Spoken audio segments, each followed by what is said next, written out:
Hi friends, welcome back to the channel. ನಾನು ಇವತ್ತು ಸೋಮವಾರದ ಬ್ಲಾಗ್ ಇದು. ಎಂದಿನಂತೆ ನಂದು ಡೈಲಿ ರೂಟೀನ್ ಶುರುವಾಯಿತು. ಬೆಳಗ್ಗೆಯಿಂದ ಸಂಜೆಯವರೆಗೆ ನನ್ನ ಡೈಲಿ ರೂಟೀನ್ ಯಾವ ಥರ ಆಯಿತು ಅಂತೇಳಿ ನಿಮ್ಮ ಮುಖಾಂತರ ತಿಳಿಸ್ಕೊಡ್ತಾ ಇದ್ದೀನಿ. ಎಂದಿನಂತೆ ಪ್ರತಿ ಸೋಮವಾರದಂತೆ ನಮ್ಮ ಮನೇಲಿ ಪ್ರತಿ ಸೋಮವಾರ ಇಡ್ಲಿ ಮಾಡ್ತೀವಿ. ಆ ಟೈಮ್ ಟೇಬಲ್ ಪ್ರಕಾರ ನಮ್ಮದು ತಿಂಡಿ, ಯಾಕಂದರೆ ಭಾಳ ಜನ ಇದ್ದೀವಲ್ಲ, ಹಾಗಾಗಿ ಆಯಾ ಡೇ ದಿನ ಆಯಾ ತಿಂಡಿ ಅಂತೇಳಿ ಫಿಕ್ಸ್ ಮಾಡಿಬಿಟ್ಟಿದ್ದೀವಿ. ಸೋಮವಾರ ಇಡ್ಲಿ ಮಾಡ್ತೀವಿ, ಮತ್ತು ಮಂಗಳವಾರ ಬುಧವಾರ ರೊಟ್ಟಿ, ಗುರುವಾರ ಕಡುಬು, ಶುಕ್ರವಾರ ದೋಸೆ, ಶನಿವಾರ ಭಾನುವಾರ ಮತ್ತು ರೊಟ್ಟಿ, ಮತ್ತು ರಿಪೀಟು ಸೋಮವಾರ ಇಡ್ಲಿ. ಇದೇ ಥರ ಟೈಮ್ ಟೇಬಲ್ ಪ್ರಕಾರ ತಿಂಡಿನ ಮಾಡ್ಕೊತ ಹೋಗ್ತೀವಿ. ಸಾಂಬಾರು ಮಾತ್ರ ಬೇರೆ ಬೇರೆ ಮಧ್ಯಾಹ್ನದ ಊಟಕ್ಕೆ, ಅದಕ್ಕೇನು ಟೈಮ್ ಟೇಬಲ್ ಇಲ್ಲ. ಈ ಥರ ಮಾಡೋದ್ರಿಂದ ನಮಗೇನು ಬೇಜಾರು ಅನಿಸೋದಿಲ್ಲ ಅಡುಗೆ ಮಾಡಲಿಕ್ಕೆ. ಮತ್ತು ಇವಾಗ ಏನು ತಿಂಡಿ ಮಾಡೋದು, ನೆಕ್ಸ್ಟ್ ಏನು ತಿಂಡಿ ಮಾಡೋದು, ಈ ಥರ ತಲೆನೋವು ಏನೂ ಇಲ್ಲ. ಸುಮ್ಮನೆ ಮಾಡ್ಕೊತ ಹೋದರೆ ಸಹಿ. ಮತ್ತು ಫ್ರೆಂಡ್ಸ್, ನೀವೆಲ್ಲ ಯಾವ ಟೈಪಲ್ಲಿ ತಿಂಡಿಗಳನ್ನ ಮಾಡ್ತೀರಿ ಅಂತ ಕಮೆಂಟ್ ಮುಖಾಂತರ ತಿಳಿಸಿ. ಹಾಗೆಯೇ ನಾನು ಯಾವ ಥರ ವೀಡಿಯೋಸ್ನ ಮಾಡಬೇಕು ಅಂಥೇಳಿ ಕಮೆಂಟ್ ಮುಖಾಂತರ ಸೊಲ್ಯೂಷನ್ ಕೊಡಿ. ಯಾಕಂದರೆ ನನಗೆ ಯಾವ ಟೈಪಲ್ಲಿ ವೀಡಿಯೋಗಳನ್ನ ಮಾಡಾಕಬೇಕು ಅಂತ ಗೊತ್ತಾಗ್ತಿಲ್ಲ.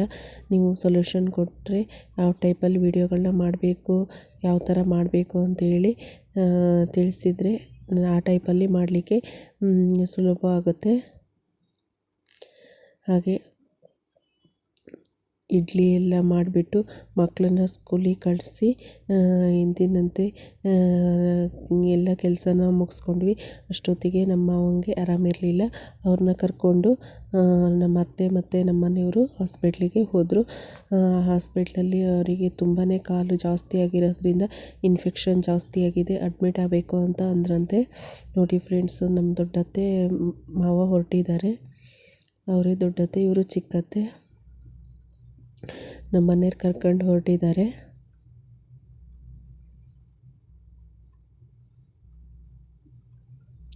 ತುಂಬಾ ಕಾಲು ದಪ್ಪ ಆಗಿಬಿಟ್ಟಿತ್ತು, ಹಾಗಾಗಿ ಹೊರಟಿದ್ದಾರೆ. ನಮ್ಮ ಮನೆಯವ್ರ ಫ್ರೆಂಡ್ಸು ಮಾತಾಡ್ತಾ ಇದ್ದಾರೆ ಅಲ್ಲಿ ಅವ್ರ ಜೊತೆಗೆ. ಅವರು ಊರಲ್ಲಿರಲಿಲ್ಲ, ಅವ್ರ ವೈಫ್ ಮನೆಗೆ ಹೋಗಿದ್ರು. 3 ದಿನ ಆಗಿತ್ತು, ಹಾಗಾಗಿ ನಿಂತು ಮಾತಾಡ್ತಾ ಇದ್ದಾರೆ. ಮತ್ತು ತುಂಬ ಜ್ವರ ಬಂದಿತ್ತು ಅವರಿಗಂತೆ, ಅದಕ್ಕಾಗಿ ಇಲ್ಲಿ ಕೇಳ್ತಾ ಇದ್ದೀನಿ. ನೆಕ್ಸ್ಟು ಮಾತಾಡಿಕೊಂಡು ಅವ್ರು ಹೋದರು. ನಾನು ಚಿಕ್ಕತ್ತೆ ಇಲ್ಲಿ ಹಾಗೆ ಮಾತಾಡ್ಕೊತ ದಿತ್ವಿ ಹತ್ರ ಅವಳು ಮಾತಾಡ್ಸ್ಕೊತ ನಿಂತ್ಕೊಂಡಿದ್ವಿ. ಅವಳಿಗೆ ಅವ್ರ ಅಜ್ಜಿ ಬಿಟ್ಟು ಹೋದರು ಅಂತ ಹೇಳಿ ಇಲ್ಲಿ ನೋಡ್ತಾ ಇದ್ದಾಳೆ ಬೇಜಾರದಿಂದ. ಎಲ್ಲಿ ಹೋದ್ರು ಅಂತ ಹುಡುಕ್ತಾ ಇದ್ದಾಳೆ.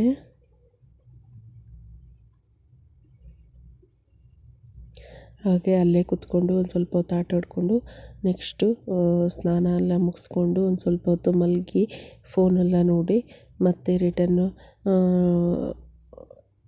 12 o'clock ಇಲ್ಲಿ ಅವ್ರ ಅಜ್ಜಿ ದಿತ್ವಿನ ಆಟ ಆಡಿಸ್ತಾ ಕೂತಿದ್ರು. ಹಾಗೆ ಒಂದು ಕ್ಲಿಪ್ಪಿಂಗ್ ತಗೊಂಡೆ.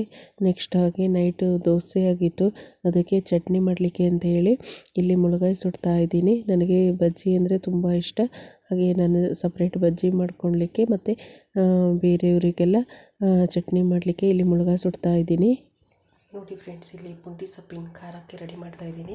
ಇದಕ್ಕೆ ಮೊದಲಿಗೆ ಈರುಳ್ಳಿ, ಬೆಳ್ಳುಳ್ಳಿ, ಪುಟಾಣಿ, ಒಂದು ಮುಷ್ಟಿ ಕೊತ್ತಂಬರಿ, ಅರ್ಧ ಮುಷ್ಟಿ ಜೀರಿಗೆ, ಹುಣಸೆ ಹಣ್ಣು, ಬೇವಿನ ಸೊಪ್ಪು ಮತ್ತು ಮೆಣಸು,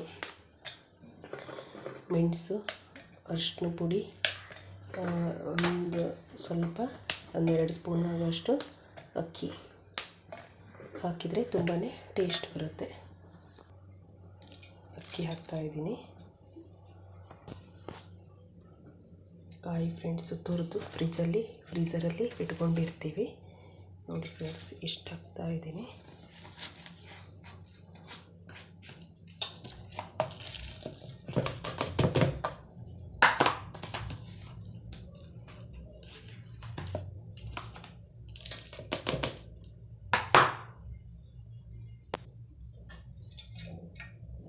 ಫ್ರೀಝರಲ್ಲಿರೋದ್ರಿಂದ ಇದು ಗಟ್ಟಿಯಾಗಿಬಿಟ್ಟಿದೆ.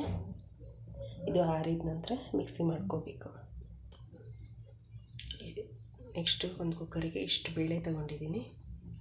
ನೆಕ್ಸ್ಟು ಅರ್ಧ ಕಪ್ಪು ಹೆಸರು ಕಾಳು, ಅರ್ಧ ಕಪ್ಪು ಕಡಲೆ, ಅರ್ಧ ಕಪ್ಪು ಜಾಮೂನ್ ಬೌಲಲ್ಲಿ ಬೌಡೆ. ಇದಕ್ಕೆ ಏನಂತಾರೆ ಅಂತ ಗೊತ್ತಿಲ್ಲ ಫ್ರೆಂಡ್ಸ್, ನೀವೇನಾರು ಗೊತ್ತಿದ್ದರೆ ಹೇಳ್ಬೋದು. ನೋಡಿ ಫ್ರೆಂಡ್ಸ್, ಈ ಟೈಪಲ್ಲಿದೆ. ಇದು ಅರ್ಧ ಕಪ್ಪು.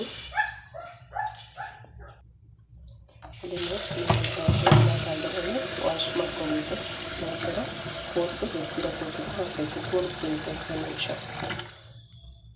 ಈ ಥರ ನೆನೆಸಿಟ್ಕೋಬೇಕು. ಇವಾಗ ಖಾರನ ಮಿಕ್ಸಿ ಮಾಡಿ ಇಟ್ಕೊಂಡು ಫ್ರಿಜ್ಜಲ್ಲಿಡ್ತೀನಿ.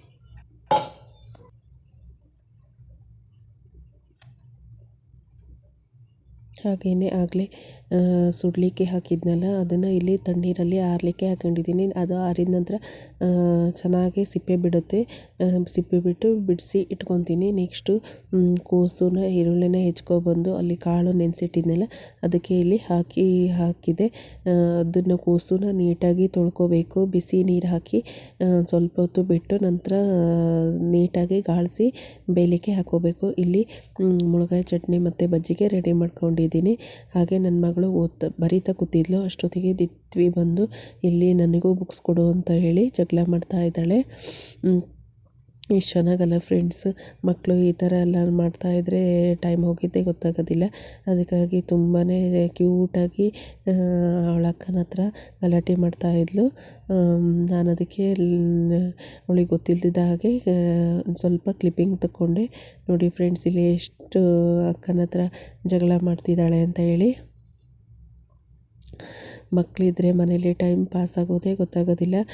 ಹಾಗೆ ಮೂಡ್ ಎಷ್ಟು ಖರಾಬಾಗಿದ್ದರೂ ಮಕ್ಕಳ ಜೊತೆಗೆ ಹೆಚ್ಚೊತ್ತು ಟೈಮ್ ಸ್ಪೆಂಡ್ ಮಾಡಿಬಿಟ್ರೆ ಮೈಂಡೆಲ್ಲ ಫ್ರೆಶ್ ಅನಿಸುತ್ತೆ. ಅಷ್ಟೊತ್ತಿಗೆ 8 ಗಂಟೆ ಆಗಿತ್ತು. ಹಾಗೆ ಗಣಪತಿ ವಿಸರ್ಜನೆಗೆ ಅಂತ ಹೇಳಿ ಮೆರವಣಿಗೆ ತಗೊಂಡು ಬಂದರು. ಡಿ ಜೆ ಹಾಕ್ಕೊಂಡಿದ್ರು. ತುಂಬ ಊರಿನ ಮಕ್ಕಳೆಲ್ಲ ಸೇರಿಕೊಂಡು ತುಂಬಾ ಡ್ಯಾನ್ಸ್ ಮಾಡ್ತಾಯಿದ್ರು. ನೋಡಿ ಫ್ರೆಂಡ್ಸ್, ಇಲ್ಲಿ ಎಷ್ಟು ಚೆಂದಾಗಿ ಮಾಡ್ತಾಯಿದ್ರು.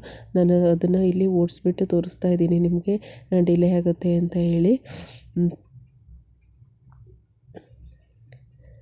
ಗಣಪತಿ ತುಂಬ ಚೆನ್ನಾಗಿತ್ತು. ಮೊನ್ನೆ ತೋರಿಸಿದ್ದೆ ನಿಮಗೆ. ಹಾರಗಳನ್ನೆಲ್ಲ ಮಾಡಿ ಹಾಕಿದ್ವಿ. ಅಷ್ಟೊತ್ತಿಗೆ ಶಾರ್ಟ್ಸ್ ಹಚ್ಚಿದ್ರು. ನಮ್ಮ ಮನೆ ಎದುರುಗಡೆನೇ ಗಣಪತಿ ಬಿಡೋರು. ನೀವು ಒಂದ್ಸಲ ನೋಡಿ ಫ್ರೆಂಡ್ಸ್, ಎಷ್ಟು ಚೆನ್ನಾಗಿ ಅನಿಸುತ್ತೆ.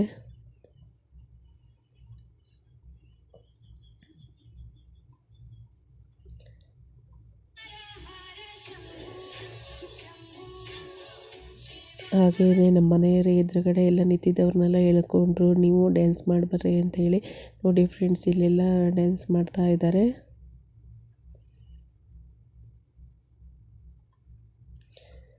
ಓಕೆ ಫ್ರೆಂಡ್ಸ್, ಇವತ್ತಿನ ವಿಡಿಯೋ ಇಷ್ಟ ಆದರೆ ಶೇರ್ ಮಾಡಿ, ಕಮೆಂಟ್ ಮಾಡಿ. ಹೊಸದಾಗಿ ಯಾರೆಲ್ಲ ನೋಡ್ತಾ ಇದ್ದೀರಾ ಅವರು ಸಬ್ಸ್ಕ್ರೈಬ್ ಮಾಡ್ಕೊಳ್ಳಿ. ಮತ್ತು ಪಕ್ಕದಲ್ಲಿರುವ ಬೆಲ್ ಬಟನ್ನ ಒತ್ತಿ, ಈ ಟೈಪಲ್ಲಿ ಒತ್ತಿದರೆ ಆಲ್ ಅಂತ ಹೇಳಿ ಕೊಡ್ರಿ. ನೆಕ್ಸ್ಟು ಹಾಗೆ ಮಾಡೋದ್ರಿಂದ ಮಾಡೋ ವಿಡಿಯೋಗಳು ನಿಮಗೆ ಸುಲಭವಾಗಿ ರೀಚ್ ಆಗುತ್ತೆ. Okay friends, good night all. ಎಲ್ಲರೂ ಡ್ಯಾನ್ಸ್ ನೋಡಿ ಮಕ್ಕಳ್ರಿ. Good night.